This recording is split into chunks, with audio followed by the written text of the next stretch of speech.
nanga batindi ngai epa na yo, yo motoza kokila, yo motoza na kati na jeune prière. Nzambe atindi ngai epa na yo, alobi na lobela yo boye, kobanga eloko te. Nzambe wana za na yo, ayoki kolela na yo. Yo motoza na ba problème ebele, oza na ba problème oyo eti ayo pasi ba problème eza na yo. Ya nzambe alobeli nga na lobela yo, kobanga eloko moko te. Aza na yo. Na minute oyo atindi nga na lobela yo. Tala na Esaïe 41:10, alobi na yo kobanga eloko moko te.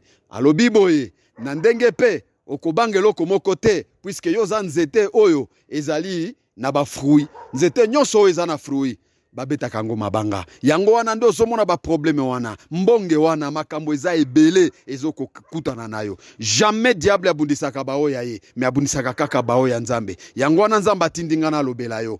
Tala na kati ya Esaïe 41:10. Okoyoka pe message wana Nzambe atindinga na lobela yo. Na yango bien-aimé, continuez kaka kokila, continuez kaka kobelela kaka kombo na Yesu. Eleki nyonso. Ezala ndenge ozo souffrir. Ezala ndenge ozo na ba problème ebele. Ezala ndenge ozo kokate. Me kasi kombo na Yesu.